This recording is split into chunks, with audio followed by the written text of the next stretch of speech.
PDS రైస్కు సంబంధించినటువంటి అంశంలో తెలుగుదేశం కూటమి అధికారంలోకి రాకముందు మా మీద పెద్ద ఎత్తున దుష్ప్రచారం చేశారు. వేల కోట్ల రూపాయల పీడిఎస్ రైస్ని ఈ ప్రభుత్వం అలసత్వం వల్ల ఇతర దేశాలకు పంపిస్తున్నారని, దానివల్ల ప్రజలకి ప్రభుత్వానికి తీవ్రమైనటువంటి నష్టం జరుగుతుందని మా మీద దుమ్మెత్తి పోసినటువంటి సందర్భాలు బహుశా మర్చిపోయి ఉండొచ్చు.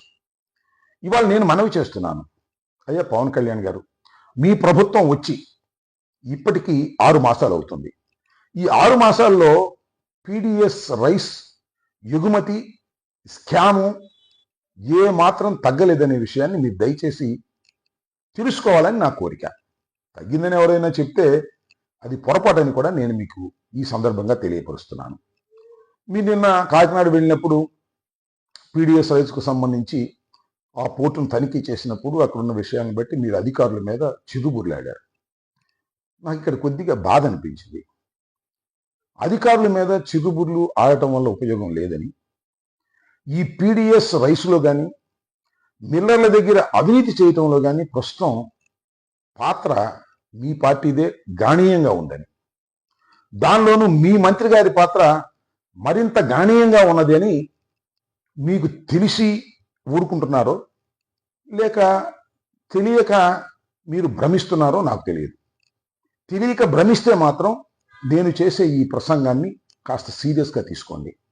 లేదు మాకు తెలుసు అయినా కూడా మేము చూసి చూడనట్టు పోతాము అని పవన్ కళ్యాణ్ గారు అనుకుంటే నాకేం అభ్యంతరం లేదు.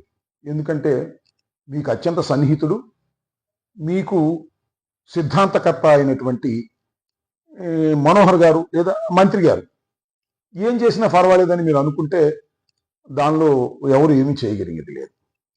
ఇవాళ పీడిఎస్ రైస్ కొద్దో గొప్ప ఎంత మేరకైనా ఇతర దేశాలకు సప్లై అవుతుంది అంటే పౌర సరఫరాల శాఖకు తెలియకోకుండా అవుతుంది అనుకోవటం పొరపాటు. మీ పక్కనే నిన్న మీడియాల సమక్షంలో మీ పక్కనే ఉన్నటువంటి మంత్రి గారికి అన్ని విషయాలు తెలుసు. అందువల్లే ఆయన మీ పక్కన కూర్చున్నప్పుడు బిక్కుమంటూ కూర్చున్నాడనే విషయాన్ని కూడా మీరు అబ్జర్వ్ చేయాలని నేను కోరుకుంటున్నాను.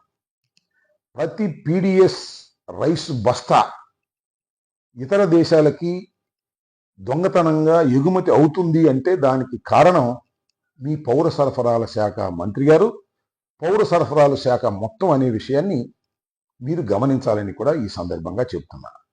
మీరు నిన్న వెళ్ళి పట్టుకున్నటువంటి షిప్లో అదేమి కొత్తది కాదు. అంతకుముందు కలెక్టర్ గారు కూడా దాన్ని పట్టుకున్నారు. కలెక్టర్ గారు పట్టుకున్న తర్వాత మళ్ళీ మీరు వెళ్ళారు. మీరు వెళ్ళి హంగామా చేశారు. అది వేరే అంశం అనుకోండి. ఇంకొక విషయాన్ని కూడా మీకు చెప్పాలి. ఈ కస్టమ్స్ మిల్లింగ్ రైస్ సిఎంఆర్ అంటే మిల్లులకు ప్రభుత్వం ధాన్యం కొనిస్తే వాళ్ళు ఆడించి బియ్యం ఇస్తారు, వాళ్ళకి మనం డబ్బులు పే చేస్తాం ప్రభుత్వం. అది మా టైంలో కూడా 1600 కోట్ల రూపాయలు బకాయిలు ఉన్నాయి.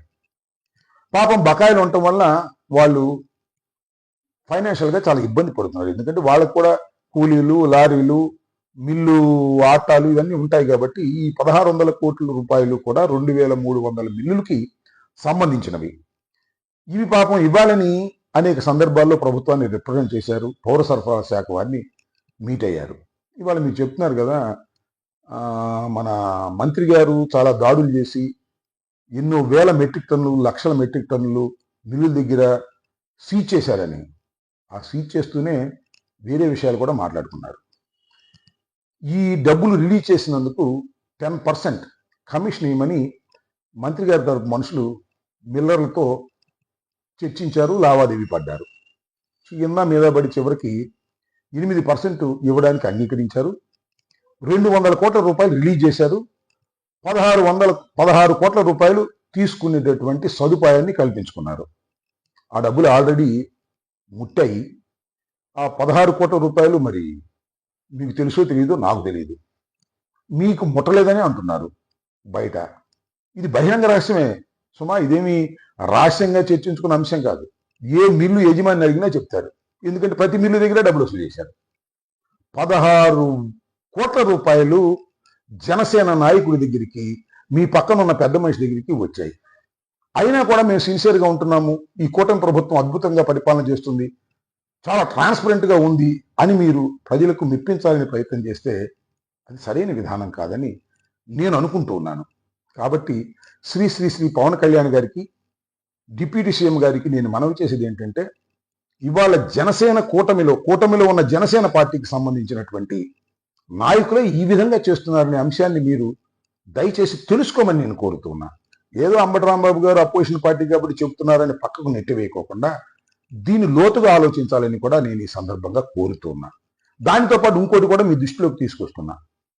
మొన్న మీరు వెళ్ళినప్పుడు అక్కడ Kakinada rural MLA, urban MLA, మంత్రి, పౌర సరఫరాల శాఖ మంత్రి, కాకినాడ ఎంపీ, దీనిలో ముగ్గురు మీ జనసేన వారు. పాపం ఒక్కరే ఆ కొండబాబు గారు తెలుగుదేశం ఆయన. ఈ ముగ్గురిని మీరు దూషించలేదు, కానీ కొండబాబును మాత్రం చిరాకు పడ్డారు. ఇది చాలా అభ్యంతరకరంగా ఉంది. ఇది చాలా చూకమనిపించేటువంటి అంశంగా కూడా ఉంది.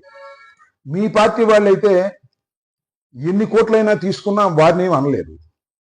పాపం తెలుగుదేశానికి సంబంధించిన బీసీ నాయకుడు అంటే తీసుకున్నాడంటే ఆయన మీద చిరాకు పడుతున్నారు. ఇది బయట అనుకుంటున్న మాట సుమా, నేనేమి ఆరోపణ చేయటం లేదు.